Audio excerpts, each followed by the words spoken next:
Ladies and gentlemen, my name is Total Biscuit. I'm giving you a quick comparison video between the old version of Crysis 2 and the new sparkly version with the new patch that's out today, the high-definition texture pack, and the DirectX 11 support. What you are currently seeing is DirectX 11. And now, I shall give you a look at DirectX 9 in the exact same scene. Well, close enough to being the same scene anyway. Obviously, I had to record the same thing twice. So, the positioning might be slightly off. So, this is on Extreme mode for DirectX 9, and the other one was DirectX 11 on Ultra. Ultra's been added in the new patch, so all of the options that you saw there were not available before this patch. So, the fair comparison would be between DirectX 11 Ultra and DirectX 9 Extreme. The difference between DirectX 9 Ultra and DirectX 11 Ultra is fairly minimal.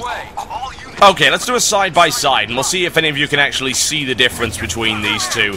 And on these larger scenes, it's often a little tricky, but you might notice the lighting effects are a little better in DirectX 11, so let's give it a try. Oh, shit! They're in the lab! Get in there before they find anything!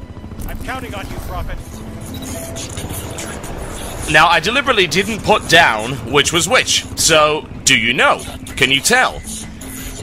For me, it's kind of difficult, if I'm totally honest. So, let me show you. There you go, that's what's what. DirectX 11 on the side in Ultra, DirectX 9 in one step below that on Extreme. It's tricky, honestly. I think the big difference between these two scenes is actually the shadow quality. You'll notice very blob-style shadows under, say, the greenery on the DirectX 9, much more detailed on DirectX 11. Let's have a look at the other side of the scene. Now, which one is which? Do you know? That's a good question. I've swapped it around, however. This time the one on the left is DirectX 9, the one on the right is DirectX 11. Now, the notable thing here is probably the helicopter blades. In DirectX 9, the translucency between the blades and the bridge in the background is significantly more blurry. DirectX 11 has much more natural clarity to that. Okay. Explosions on DirectX 11. Let's see if these actually look any better than DirectX 9. We'll find out. I'll sight the sniper rifle on those 3 barrels over there. Shouldn't be too much of a problem. And there you go. Let's see that again in slow motion. Slow motion exploding goodness. Here we go. Explosions still look pretty damn nice one way or the other. This is DirectX 11. I think the only problem I've still got with explosions is the lousy fire effect on the floor that look almost two-dimensionally, as you see them appearing at the bottom there. Not amazing, honestly. The rest of it looks absolutely fantastic. Now let's see that again in DirectX 9. I'm curious to see if there's a difference here. So here's it in real time. And let's see it again.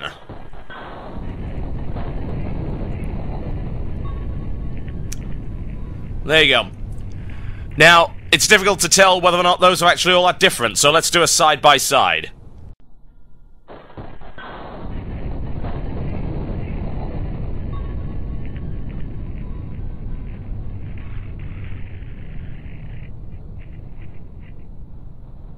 So which was which? Which do you think looked the best? Well, I can tell you for a fact that the one on the left was DirectX 11 in Ultra mode, the one on the right was DirectX 9 in Extreme. And the only real difference I could pick up there, bearing in mind that I'm not an expert in these things, is a larger amount of softer particles in the explosion in the DirectX 11 version. So the explosion did look better, but not by a fantastically large amount, particularly when you watch it in full speed. You just will barely notice the difference there. Now, I'm fairly curious to know as to whether or not the DirectX 11 Ultra Water looks better than DirectX 9's Extreme Water, which sounds like some kind of theme park ride. Let's have a look. Right, if I were to give a scientific definition of this water, I would say that this water is very pretty. I can't really give you any more information on it. Shoot the water. Yes. Evidently the shotgun thing works. I get shot at. They don't like me shooting their water. Right, let's have a look at DirectX 9, shall we? Then we'll do a comparison.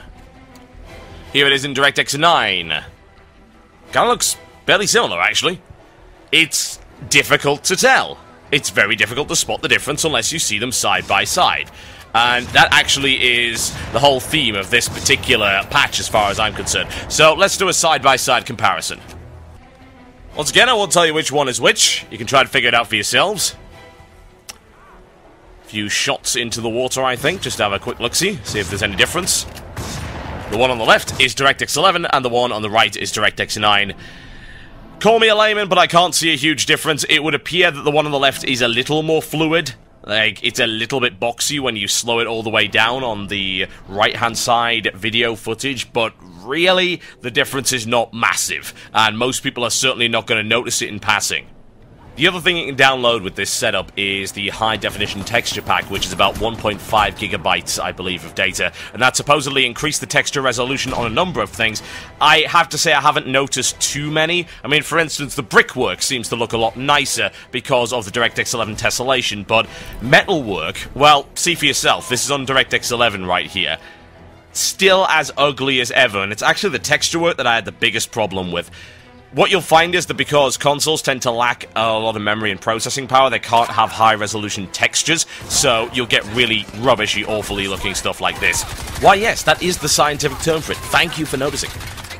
It's upsetting.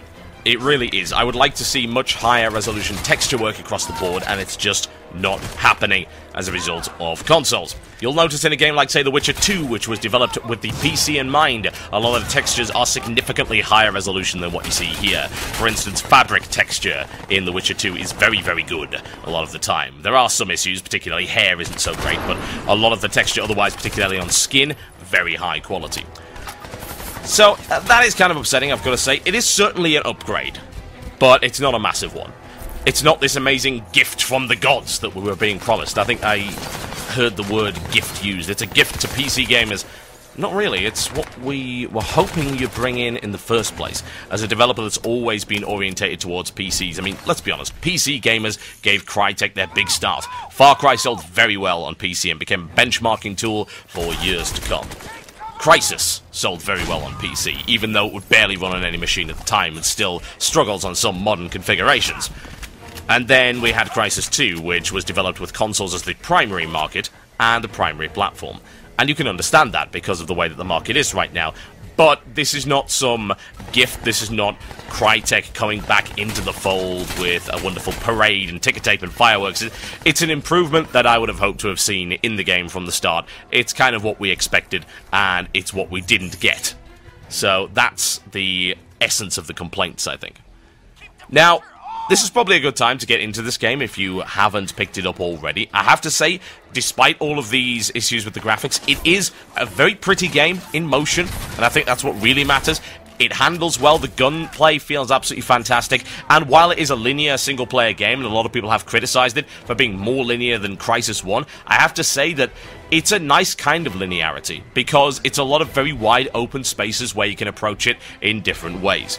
And I like that an awful lot when it comes to a single-player FPS. And Crysis, yes, you could do a lot of craziness when exploring the island, but a lot of it seemed kind of pointless.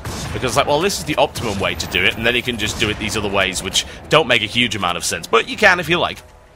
So, I'm okay with this form of linearity.